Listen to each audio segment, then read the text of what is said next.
14वां अध्याय। अपशकुन देखकर महाराज युधिष्ठिर का शंका करना और अर्जुन का द्वारका से लौटना। सूत जी कहते हैं, स्वजनों से मिलने और पुण्य श्लोक भगवान श्री कृष्ण अब क्या करना चाहते हैं, यह जानने के लिए अर्जुन द्वारका गए हुए थे। कई महीने बीत जाने पर भी अर्जुन वहां से लौटकर नहीं आए। धर्मराज युधिष्ठिर को बड़े भयंकर अपशकुन दिखने लगे। उन्होंने देखा काल की गति बड़ी विकट हो गई है। जिस समय जो ऋतु होने चाहिए उस समय वो नहीं होती और उनकी क्रियाएं भी उल्टी ही होती है। लोग बड़े क्रोधी, लोभी और असत्य परायण हो गए हैं। अपने जीवन निर्वाह के लिए लोग पाप पूर्ण व्यापार करने लगे हैं। सारा व्यवहार कपट से भरा हुआ होता है। यहाँ तक कि मित्रता में भी छल मिला रहता है। पिता माता, सगे संबंधी, भाई और पति पत्नी में भी झगड़ा टंटा रहने लगा है। कलिकाल के आ जाने से लोगों का स्वभाव ही लोभ, दंभ आदि अधर्म से अभिभूत हो गया है और प्रकृति में भी अत्यंत अरिष्ट सूचक अपशकुन होने लगे हैं। यह सब देखकर युधिष्ठिर ने अपने छोटे भाई भीमसेन से कहा।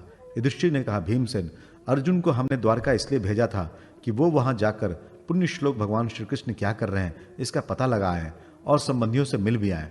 तब से 7 महीने बीत गए, किंतु तुम्हारे छोटे भाई अब तक नहीं लौट रहे हैं। मैं ठीक ठीक ये नहीं समझ पाता हूं कि उनके न आने का कारण क्या है। कहीं देवर्षि नारद के द्वारा बतलाया हुआ उस समय तो नहीं आ पहुंचा है जिसमें भगवान श्री कृष्ण अपने लीला विग्रह का संवरण करना चाहते हैं। उन्हीं भगवान की कृपा से हमें यह संपत्ति, राज्य, स्त्री, प्राण, कुल, संतान, शत्रुओं पर विजय और स्वर्ग आदि लोकों का अधिकार प्राप्त हुआ है। भीमसेन, तुम तो मनुष्यों में व्याघ्र के समान बलवान हो। देखो तो सही, आकाश में उल्कापात आदि, पृथ्वी में भूकंप आदि और शरीर में रोग आदि कितने भयंकर अपशकुन हो रहे हैं। इनसे इस बात की सूचना मिलती है कि शीघ्र ही हमारी बुद्धि को मुंह में डालने वाला कोई उत्पात होने वाला है। प्यारे भीमसेन, मेरी बाईं जांघ, आंख और भुजा बार बार फड़क रही है। हृदय जोर से धड़क रहा है। अत्यंत ही बहुत जल्दी कोई अनिष्ट होने वाला है। देखो, ये सियारिन उदय होते हुए सूर्य की ओर मुंह करके रो रही है। अरे, उसके मुंह से तो आग भी निकल रही है।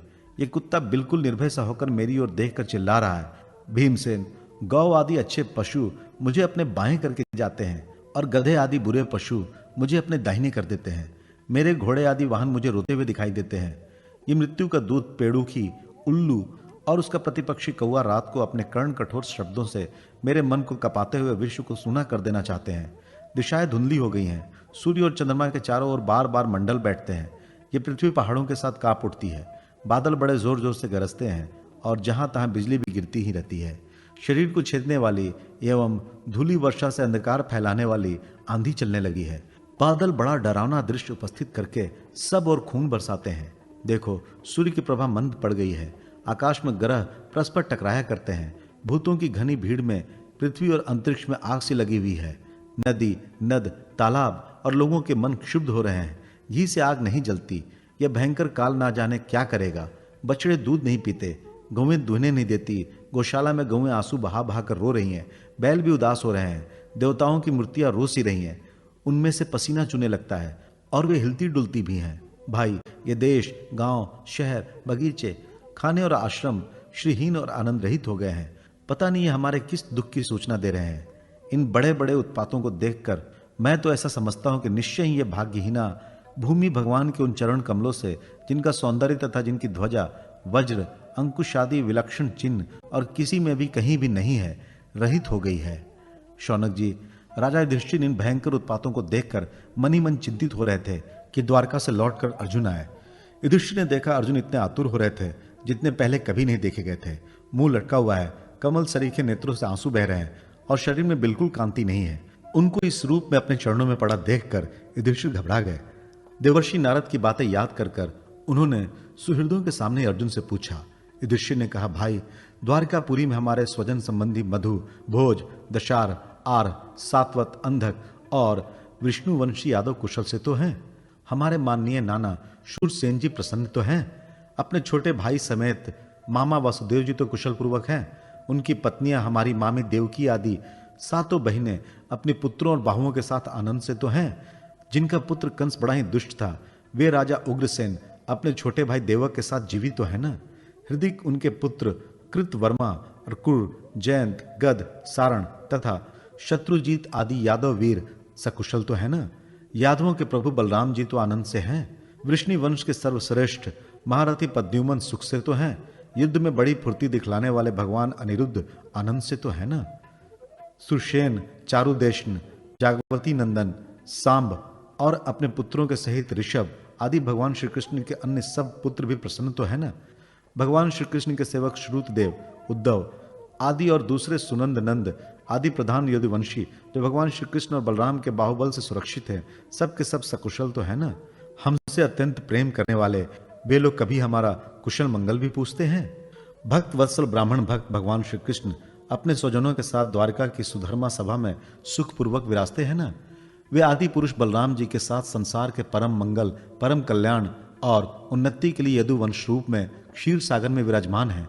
उन्हीं के बाहुबल से सुरक्षित द्वारकापुरी में यदुवंशी लोग हमारे संसार के द्वारा सम्मानित होकर बड़े आनंद से विष्णु भगवान के पार्षदों के समान विहार कर रहे हैं।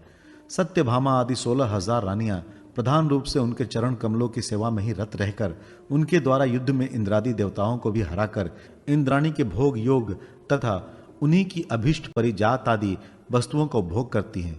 यदुवंशी वीर श्री कृष्ण के बाहुदंड के प्रभाव से सुरक्षित रहकर निर्भय रहते हैं और बलपूर्वक लाई हुई बड़े बड़े देवताओं के बैठने योग्य सुधर्मा सभा को अपने चरणों से आक्रांत करते हैं। भाई अर्जुन, यह भी बताओ कि तुम स्वयं तो सकुशल हो ना? मुझे तुम श्रीहीन से दिख रहे हो। वहां बहुत दिनों तक रहे, कहीं तुम्हारे सम्मान में तो किसी प्रकार की कमी नहीं हुई? किसी ने तुम्हारा अपमान तो नहीं कर दिया? कहीं किसी ने दुर्भावपूर्ण अमंगल शब्द आदि के द्वारा तुम्हारा चित्त तो नहीं दुखाया?